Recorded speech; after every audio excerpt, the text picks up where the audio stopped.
はい、こんにちは。私は今、ベトナムのフーコック島に来ております。フーコック島っていうのは、ベトナムの島なんですけれども、ハノイがあって、ダナンとかホイアのエリアがあって、その下のホーチミンがあって、その下の島なんですけれども、数年開発が進んでいるリゾート地なんですけれども、日本からは直行便がなくて、ホーチミンとかで乗り換えてなんですけれども、シンガポールは2025年の1月から直行便ができて、1時間45分で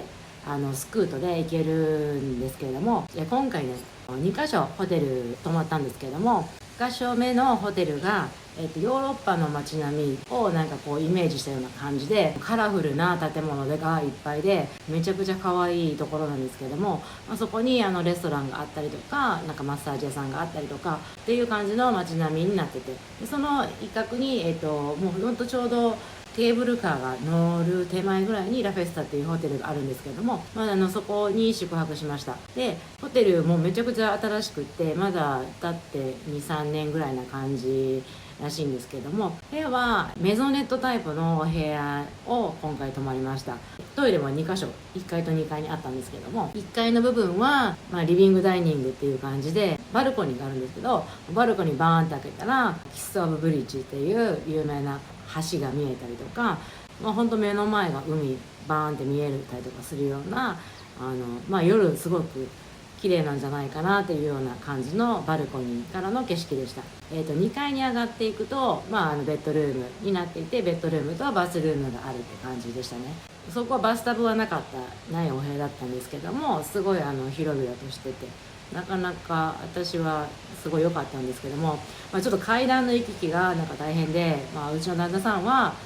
なんかこうワンルームみたいな感じがいいみたいなことを最初言ってたんだけど、私的には夜に、花火とか上がった時にルームサービスとか頼んだりとかしてたんで、ちょっとそういう食べ物の匂いとかが寝室と別なのはいいなっていうふうに私は思って、メゾネットタイプいいじゃんめっちゃって思ったんですけど、で夕方ぐらいまで何しようかっていう思ってたんですけども、今回なんか旦那さんがちょっと髪の毛切りたいって言ってたんで、ちょっと探したところに行ったんですけども、なんか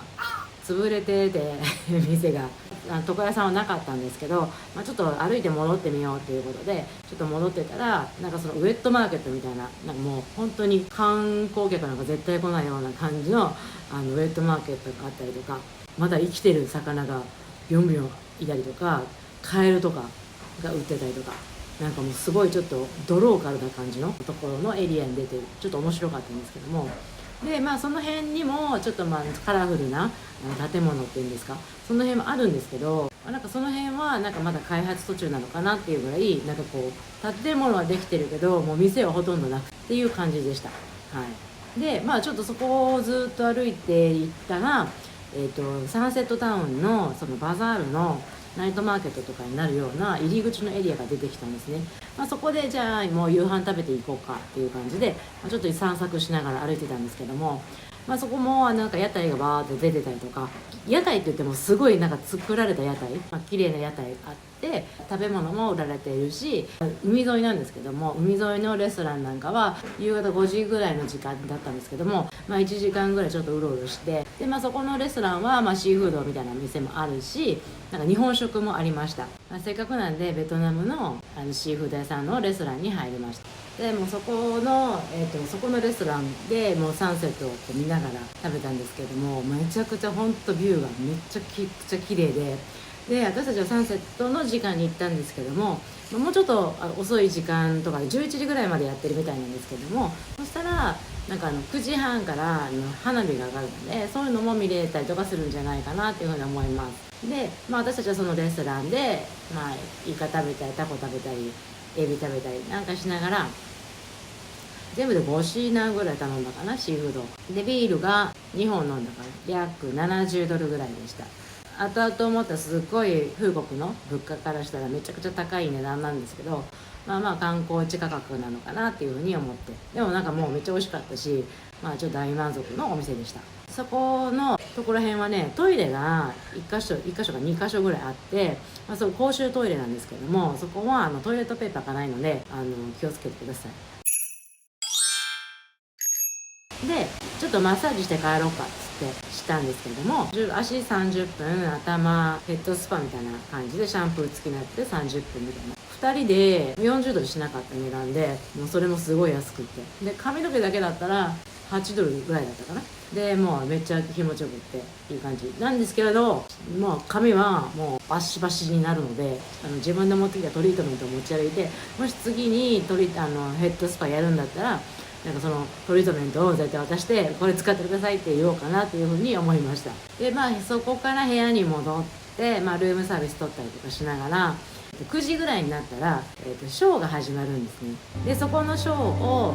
遠目に見ながら家で飲んだりとかしてたんですけど、ゆっくりしてたんですけども、で9時半になったら毎日上がるんですけども、その花火が部屋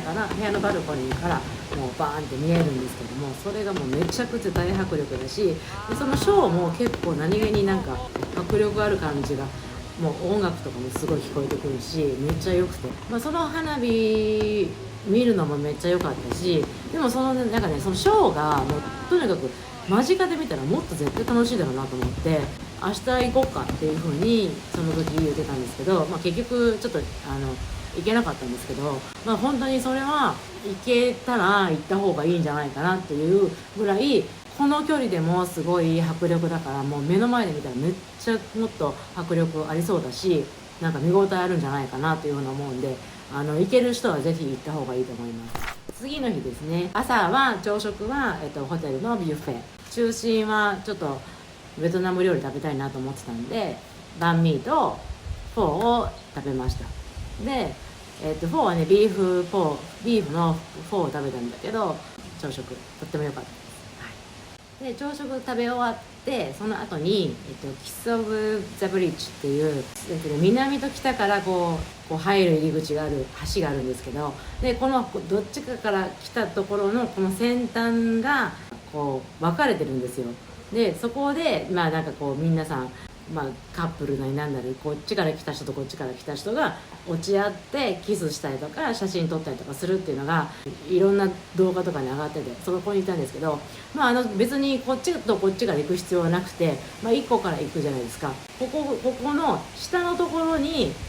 小さい渡れる橋があって、そこがちょっと 50m ぐらいの距離なんですよ。でそこのところから、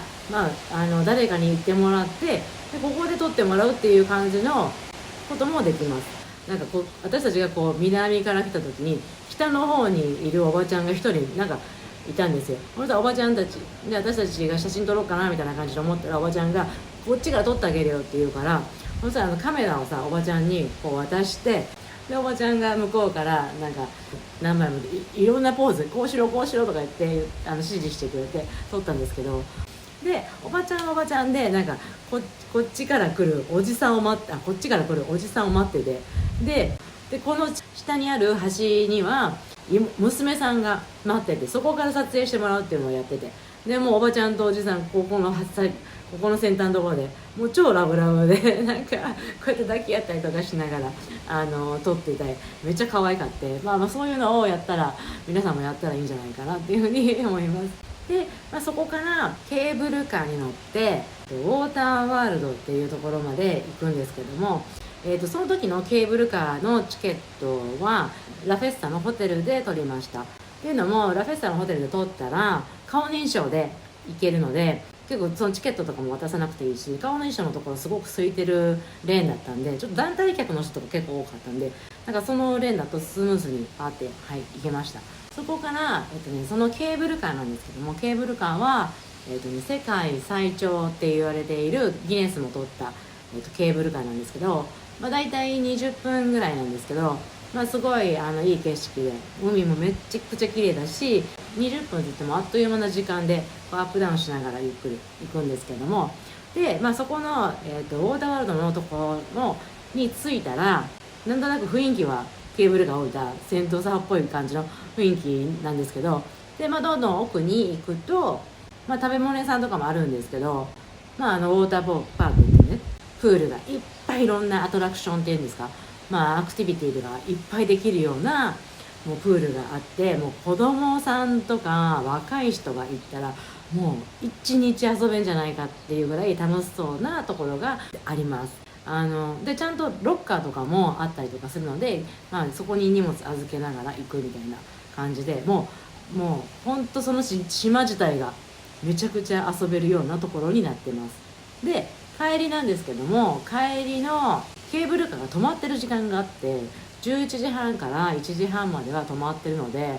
結局その時間には帰れないからっていうんで、もうそのウォーターパーク内のところで食事をしました。で私たちもベトナム料理ローカルのやつを食べて、でブリュワリーのビール飲んだんですけど、それでお会計食べた料金が9ドルかな、もうすごい安くって、テーマパークとは思えないぐらいの安い値段で、もうびっくりして、やっぱフーコック安いんだなっていうのをもう本当にそこでもめっちゃ思って、でそこからその前日に行けなかった、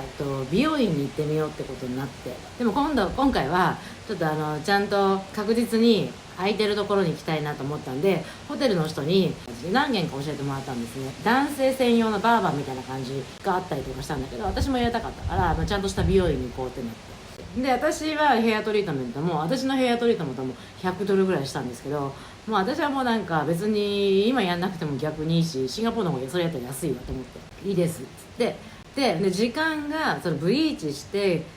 ハイライトを入れるっていうのをやっと、あとトリートメントをやるのに3時間ぐらいかかるって言われて、でやることになるんですけど、ほんとすごいなんかトップスタイリストさんみたいな人がもうなんか張り切ってこう腕鳴らしながらこう来て、で私もずっと最初待ってたんだけど、待ってても仕方ないなと思って、でこういろいろ調べてたら近くに行きたかったスーパーがあったから、10分ぐらい歩いたら行けるわと思って、でちょっとじゃあ今のうちに買い物行ってくるわって私は行ったんですよね。でそのGoogle の道のなんかこう案内が裏路地みたいなところを案内されちゃって、フーコックのそのヌクマム作ってるような工場があったりとか、なんか胡椒もなんかフーコック有名なんですけど、それを作ってるような、なんか自宅で作ってるような感じのお店がわーってあったりとか、なんかもうとにかくなんかすっごいローカルな感じのところをわーって私は歩いて、そして抜けたらその日の夜に行こうと思ったナイトマーケットのところのエリアがわーって出てきたんですね。でもその時はもう結構夕方っていうんですか、なんかちょろちょろ店がちらほら開いてる感じだったんですけど、で私そこからスーパー探そうと思ったんですけど、スーパー探そうと思ってうろうろしてたら、ネイルサロンがあって、アイラッシュ、私もずっとシンガポール帰ったら松スパやろうと思ってたんで、ちょうどいいやと思って私は松エッグをしました。でこの絵で、一番安いので30ドルぐらいだったんですけど、仕上がって思ったのが結構とっても上手だったんですよ。で私思い出したんですけど、私マヨアートもやってるんですけど、これマヨアートをやってくれた方日本人なんですけど、その方もいつもベトナムで勉強とかなんかしてて、ベトナムは美容医療が進んでるんだよっていうのをおっしゃってたのを思い出して、そうだなんかベトナムって美容大国なんだわと思って、だから結構美容院とかも間違いないのかもしれないと思って、そこの美容院もなんかすごいコンテストとか出るような結構大きい会社の美容院だったんですけど、で美容院私も戻って、もうまだ全然終わってるような感じじゃなかったんですけど、そこからまた23時間3時間ぐらい待ったからって、もうかなり丁寧にやってくれてて、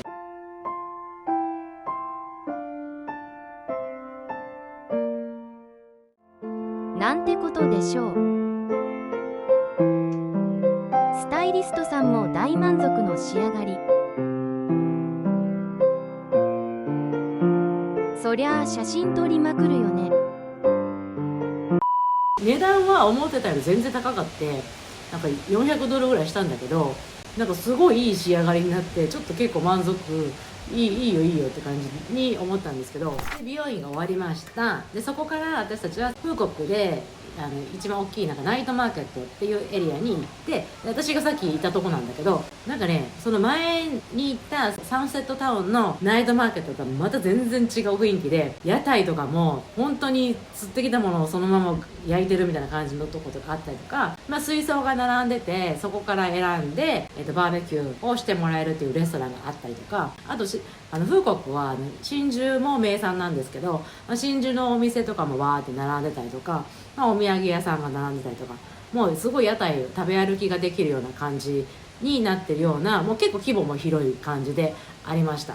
で、そこでいろんなシーフードの店があったんですけど、私的にはもうそんなのどこでも一緒じゃんみたいな感じで思って、もうここ入っちゃおうよと、もうすっごいお腹空いてたし、入ろうっつって入ったんですね。食べたのは海鮮のあんかけ焼きそば食べたりとか、なんかイカ頼んで食べたりとか、すごい好きなやつが、食べ物がアサリのレモングラス蒸しみたいなやつが食べたいなと思って、いけすからアサリを選んで測ってもらって調理してもらうんですけど、それもすっごいとっても美味しかったです。ただちょっとピリ辛だったんで、どれもねちょっとねピリ辛なんですよね。ガーリックがすごい効いてたりとかして、なんかもし苦手な人がいたら、その頼む時にお子さんとかいる人とか、辛いのはダメですって言った方がいいかもしれないですね。その食べてる途中に旦那さんがその食べてる店のことをバーって調べたんですね。そしたらGoogle レビューがレビュー1位みたいなのがもうブワーってそのお店に出てきて、めちゃくちゃ評判の悪い店だったんですよ。食事はすごい美味しいから、なんででも美味しいよねって。そしたらやっぱりなんかね、その料理っていうよりもなんかそのぼったくりとか、なんかそういうのがこの店はすごいありますみたいな感じが書かれてたんですね。でも私たちが食べた感じでビール1本1本飲んでお会計が$50ぐらいだったんで、別にそんなぼったくられた感じもないし、普通のローカルのとこからしたら高いかもしれないけど、観光地価格なのかなっていう風な感じで、なんか不満はなかったです。他の店もなんかね、他調べたんだけど、みんななんか同じような感じで書かれてたから、そんな変わりはないと思うんだけど、もし気になる方がいたらもうちょっと調べて行かれたらいいと思います。そこから、そのナイトマーケット内にある、キンコンマウトかな、キンコンマウトっていうスーパーがあって、そのスーパーはなんかドンキみたいな感じの存在なのか、なんかもう風国でなんか何軒もいろんなところにあるようなスーパーみたいな感じなんだけど、そこでちょっとお土産買おうと思ってちょっと寄りました。で買ったのが、黒胡椒を買ったりとか、でフォーのインスタント買ったりとか、あとなんかココナッツのなんかこうスナック菓子が美味しいって書いてたんで、それ買ってみたりとか、あとねそのナイトマーケットで試食した時にナッツがすごい美味しかったんで、それもあったんでそれ買ったりとか、あとカシューナッツも有名なのでカシューナッツも買いました。であとベトナムのチョコレートですね、それもちょっとお土産に買おうと思って、で次の日なんですけどもうチェックアウトして、最初マッサージ行こうっていうことになって、マッサージしようってなって、でまたマッサージをするんですけど、で2人で90分で$80ぐらいだった。でそこからそのサンセットマーケットの一番端っこにスーパーみたいなのがあったんですけど、そこに行きたかったんですけど、なんか行ってなかったから、ちょっと行っていいっつって、ちょっと行って、でそしたらなんかね、そこがなんかねムスタファっぽい感じ、なんかいろんなそのなんか生活用品も売ってるし、食材もちょこっとあったりとかで、でも大体基本お土産を中心に売ってるみたいな感じの結構大きいスーパーだったんですけど、そこで、その前の日にキンコンマーケットで買った食べ物とかでちょっと私食べて美味しかったやつとかを買い足したりとか、そこではねシンガポール物価高いんで、なんかこう普通に日用品を買ったりとかもしました。でそこでもう爆買いして、で旦那さんがすごく行きたいって言ってたブリュワリーがあって、ドイツのそのビールアワードみたいなやつを3つも賞を取ってるようなぐらい美味しくて有名っていうブリュワリー、すっごい大きい場所だったんですけど、なんかうちの旦那さんバーテンダーなんですけど、これはちょっともう話題としても一回行っときたいって言ってで行きました。でそこで、なんか知らないけどラガービールがちょっと売り切れだったんで、ペールエールとブラックビールみたいなの飲んだけど、すっごい飲みやすい感じだったです。あとなんかソーセージなんかを食べたりなんかしました。そこから、次のホテルに向かうんですけど、リージェントっていうホテルに今回来ました。もうそのもうリージェントもう入った瞬間からはもうこれはラグジュアリーな感じ、もう全然なんかさっきのところ違う感じのホテルなんですけど、部屋ももうめっちゃくちゃ良くて、今ここがバルコニーになっててすごい広いんですけど、それ以外も、バルコニーもあるし、でバスタブ、私はすごいホテルでバスタブ欲しいって言ってたんですけど、バスタブもあったし、もうとにかくめちゃくちゃなんか部屋もいい感じのホテルに宿泊する一泊していました。でプールとビーチ行こうっつっ